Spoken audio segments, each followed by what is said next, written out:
নমস্কাৰ প্ৰিয় দৰ্শক, প্ৰজ্ঞান ইউনিভাৰ্ছ চেনেলত আপোনালোকক সকলোকে স্বাগতম জনাইছো। প্ৰিয় দৰ্শক, আপুনি জানেনে যে জ্যোতিষত বুদ্ধি, বাক্য, ব্যৱসায় সফলতাৰ প্ৰতীক হিচাপে গণ্য কৰা এটা ৰত্ন আছে। ই আপোনাৰ চিন্তা ক্ষমতা বৃদ্ধি কৰে আৰু আপোনাৰ আত্মবিশ্বাস শক্তিশালী কৰে। জীৱনৰ নতুন সম্ভাৱনাৰ দুৱাৰ মুকলি কৰে বুলি বিশ্বাস কৰা হয়। আমি পান্নাৰ কথা কৈছো। বৈদিক জ্যোতিষত পান্নাৰ বিশেষ তাৎপৰ্য আছে। এই ৰত্নটোৱে বুধ গ্ৰহটোক প্ৰতিনিধিত্ব কৰে। বুধক গ্ৰহৰ ৰাজকুমাৰ বুলি গণ্য কৰা হয় আৰু ইয়াক বুদ্ধি, জ্ঞান, যুক্তি, শিক্ষা, বাক্য, লেখা, গণিত, ব্যৱসায়, যোগাযোগ, বন্ধুত্বৰ কাৰক হিচাপে গণ্য কৰা হয়।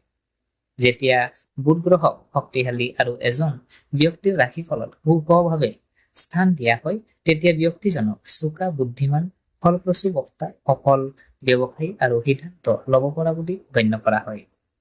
কিন্তু যেতিয়া বুধ গ্ৰহ দুৰ্বল হয় বা অশুভ প্ৰভাৱ পৰে, তেতিয়া ব্যক্তিজনে শিক্ষাৰ ক্ষেত্ৰত বাধাৰ সন্মুখীন হ'ব পাৰে, ব্যৱসায়ত লোকচান হ'ব পাৰে, সিদ্ধান্ত গ্ৰহণৰ ক্ষেত্ৰত বিভ্ৰান্তিৰ সন্মুখীন হ'ব পাৰে, মানসিক চাপ বা সম্পৰ্কীয় সমস্যাৰ সন্মুখীন হ'ব পাৰে। এনে পৰিস্থিতিত জ্যোতিষসকলে পান্না পিন্ধিবলৈ পৰামৰ্শ দিয়ে। আজিৰ ভিডিঅ'টোত আমি বিতংভাৱে অন্বেষণ কৰিম পান্না ৰত্ন কি, কোনবোৰ ৰাশিৰ বাবে ইয়াক শুভ বুলি গণ্য কৰা হয়, ইয়াৰ পিন্ধাৰ উপকাৰিতাৰ কি, ইয়াক পিন্ধাৰ সঠিক পদ্ধতি আৰু কোনবোৰ মানুহে ইয়াক পিন্ধাৰ আগতে সাৱধানতা অৱলম্বন কৰিব লাগে। প্ৰিয় দৰ্শক, প্ৰথমে বুজি লওঁ পান্না ৰত্ন কি। পান্না এবিধ সেউজীয়া বকুলীয়া ৰত্ন। ইয়াৰ ৰং পাতল সেউজীয়াৰ পৰা গাঢ় সেউজীয়ালৈকে হ'ব পাৰে। পান্না যিমানে স্পষ্ট, উজ্জ্বল আৰু গাঢ় হ'ব, সিমানে ইয়াক অধিক মূল্যৱান বুলি গণ্য কৰা হয়। অতীজৰ পৰা ৰজা, সম্ৰাট আৰু পণ্ডিতসকলে পান্না পিন্ধি আহিছে। এই ৰত্নই প্ৰজ্ঞা আৰু দূৰদৰ্শিতা প্ৰদান কৰে বুলি বিশ্বাস কৰা হৈছে। প্ৰিয় দৰ্শক, এতিয়া আলোচনা কৰা যাওক কোন ৰাশিৰ বাবে পান্না শুভ বুলি গণ্য কৰা হয়। জ্যোতিষৰ মতে বুধ যিহেতু মিথুন ৰাশি আৰু কন্যা ৰাশিৰ শাসক গ্ৰহ, গতিকে এই ৰাশিৰ তলত জন্ম লোৱা যিসকল আমাৰ জাতক জাতিকা আছে, তেখেতসকলৰ বাবে পান্না বিশেষভাৱে শুভ বুলি গণ্য কৰা হয়। কি কৈছে? কন্যা আৰু মিথুন ৰাশি। এই ৰাশিৰ তলত যিসকল জন্ম লৈছে, তেখেতসকলৰ ৰাশিফলত যদি বুধ গ্ৰহ শক্তিশালী হয় বা শুভ স্থানত ৰখা হয়, তেন্তে পান্না পিন্ধিলে ইতিবাচক ফল পোৱা যাব পাৰে। ইয়াৰ উপৰিও কোনো ব্যক্তিৰ ৰাশিফলত বন্ধুত্বপূৰ্ণ ৰাশিত বা শুভ ঘৰত বুধ গ্ৰহক উচ্চ কৰি দিলে পান্না পিন্ধাটো উপকাৰী বুলি গণ্য কৰা হয়। বহু জ্যোতিষীয়ে বিশ্বাস কৰে যে পান্না পিন্ধিলে ইতিবাচক ফলাফল আহিব পাৰে যদিহে ৰাশিফলৰ লগ্ন, পঞ্চম বা নৱম স্থানত মিথুন বা কন্যা ৰাশিৰ প্ৰভাৱ পৰে। লগতে যদি কোনো ব্যক্তিয়ে বুধৰ মহাদশা বা অন্তৰ্দশা কৰি আছে আৰু বুধৰ অৱস্থা শুভ অৱস্থাত থাকে, তেন্তে পান্না পৰিধান কৰাটো বাঞ্ছনীয়। এতিয়া পান্না পিন্ধাৰ মূল উপকাৰিতাৰ বিষয়ে অন্বেষণ কৰোঁ আহকচোন। প্ৰিয় দৰ্শক, প্ৰথম উপকাৰ হ'ল বুদ্ধিমত্তা আৰু একাগ্ৰতা বৃদ্ধি। কোৱা হয় যে পান্না পিন্ধিলে মানুহৰ মানসিক ক্ষমতা মজবুত হয়। এই ৰত্নটো ছাত্ৰ ছাত্ৰী, গৱেষক, শিক্ষক, প্ৰতিযোগিতামূলক পৰীক্ষাৰ বাবে প্ৰস্তুতি চলোৱাসকলৰ বাবে বিশেষভাৱে উপকাৰী বুলি গণ্য কৰা হয়। দ্বিতীয় উপকাৰ হ'ল বাক্যত মধুৰতা আৰু প্ৰভাৱ। যদি কোনো ব্যক্তিৰ কামত শিক্ষক, উকিল, ৰাজনীতিবিদ, এংকৰ, ইউটিউবাৰ বা বিক্ৰী পেছাদাৰীসকলৰ সৈতে কথা পতা, বুজাই দিয়া বা যোগাযোগ কৰাটো জড়িত হৈ থাকে, তেন্তে তেওঁলোকৰ যোগাযোগৰ দক্ষতা বৃদ্ধি পান্নাক সহায়ক বুলি গণ্য কৰা হয়। তৃতীয় সুবিধাটো হ'ল ব্যৱসায়ৰ আৰু কেৰিয়াৰৰ উন্নতি। বুধক ব্যৱসায়ৰ গ্ৰহ বুলি গণ্য কৰা হয়। সেয়েহে ব্যৱসায়ীসকলে প্ৰায়ে পান্না পিন্ধে। ইয়াৰ দ্বাৰা ব্যৱসায়িক সিদ্ধান্ত উন্নত হয় আৰু নতুন সুযোগ মুকলি হয় বুলি বিশ্বাস কৰা হয়। চতুৰ্থ উপকাৰ হ'ল আত্মবিশ্বাস বৃদ্ধি। বহুতৰে সিদ্ধান্ত লোৱাত অসুবিধা হয়, সঘনাই মন সলনি কৰে বা বিভ্ৰান্ত হৈ থাকে। জ্যোতিষৰ বিশ্বাস অনুসৰি পান্নাই ব্যক্তিৰ সিদ্ধান্ত গ্ৰহণৰ ক্ষমতাক শক্তিশালী কৰে। পঞ্চম সুবিধা হ'ল আৰ্থিক অগ্ৰগতি। পান্না পৰিধান কৰিলে আৰ্থিক বিষয়ত ইতিবাচকতা আহি পৰে আৰু বুলি বিশ্বাস কৰা হয়।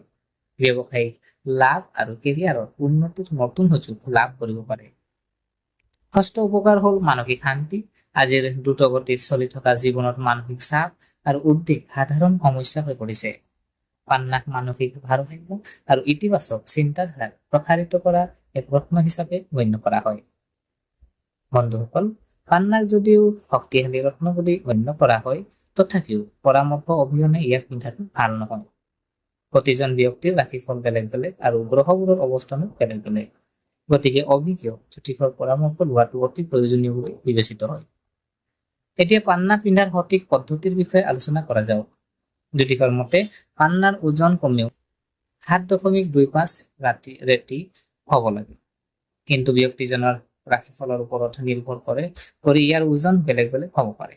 সোণ বা তামৰ আঙুঠিত পান্না স্থাপন কৰাটো শুভ বুলি গণ্য কৰা হয়। বুধবাৰে ইয়াক পিন্ধাটোৱে উত্তম, কিয়নো বুধবাৰ বুধ গ্ৰহৰ সৈতে জড়িত।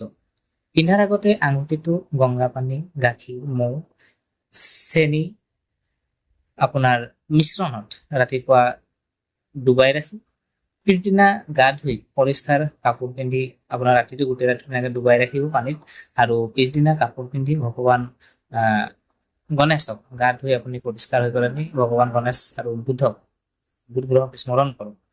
ইয়াৰ পিছত গংগা পানীৰে আঙুঠিটো শুদ্ধ কৰি পূজাস্থলীত ৰাখি ধূপ আৰু দীপ নিবেদন কৰিব লাগে। তাৰ পিছত 108 বাৰ ওম ব্ৰহ্ম ব্ৰীম ভ্ৰম চা বুধাই নমঃ যি বুধৰ মন্ত্ৰ আছে সেই মন্ত্ৰ আপুনি 108 বাৰ জপ কৰক, আৰু মন্ত্ৰ জপ কৰাৰ পিছত সোঁ হাতৰ সৰু আঙুলিত যি কনিষ্ঠ আঙুলিত আঙুঠিটো পিন্ধিব। এনেদৰে পান্না পিন্ধিলে অধিক শুভ ফল পোৱা যায় বুলি বিশ্বাস কৰা হয়। প্ৰিয় দৰ্শক, যিহেতু আজি আমি বিশেষ আজি ক'বলৈ গ'লে আজি পান্না ৰত্ন, আজি আমি ৰত্নৰ ওপৰত যিহেতু আমি আলোচনা কৰিলো। আজি যি পান্না মানুহে বহুত ৰত্ন আছে, পুখৰাজ আছে, পান্না আছে আৰু বহুত কিবা কিবি আছে। চ' আজি আপোনাৰ কোন ৰাশিয়ে কোনটো ৰত্ন পিন্ধিব লাগে বিশেষকৈ আজি আমি বহুতে নাজানো। গতিকে আজি যিহেতু আমি দুটা ৰাশিৰ ওপৰত আমি যিহেতু আপোনালোকৰ ওচৰত ক'লো যে আপোনালোকে যদি এই ৰত্নটো ধাৰণ কৰে, যে আপুনি কোনোবা জ্যোতিষৰ আপুনি কিন্তু পৰামৰ্শ লৈ পেলাই ধাৰণ কৰিব। আৰু চাব ৰত্ন বহুত ভাগ আছে, যে ৰত্ন আপোনাৰ বহুত কোৱালিটিৰ আছে, কিন্তু অৰিজিনেলটো ল'লে ভাল। গতিকে আশা কৰিছো আপোনালোকে ভিডিঅ'টো ভাল লাগিলে। যদি এই ভিডিঅ'য়ে আপোনাক কিঞ্চিত মানুহ লাভান্বিত কৰিলে তেনেহ'লে ভিডিঅ'টো লাইক এটা কৰিব, আৰু যিমান পাৰে ভিডিঅ'টো শ্বেয়াৰ কৰিব, আৰু কমেণ্ট বক্সত ওম নমঃ শিৱায় আপোনালোকে কমেণ্ট এটা কৰিব। আৰু আমাৰ চেনেলটো যদি আপোনালোকে এতিয়ালৈকে ছাবস্ক্ৰাইব কৰা নাই, অনুগ্ৰহ কৰি এনে ভিডিঅ' বা ৰাশিফলৰ ভিডিঅ' পাই থাকিবৰ কাৰণে আমাৰ চেনেলটো ছাবস্ক্ৰাইব কৰি আমাক উৎসাহিত কৰিব বুলি আশা থাকিলে পুনৰ লগ পোৱাৰ প্ৰতিশ্ৰুতিৰে আজিলৈ আমি বিদায় মানিলোঁ। ধন্যবাদ।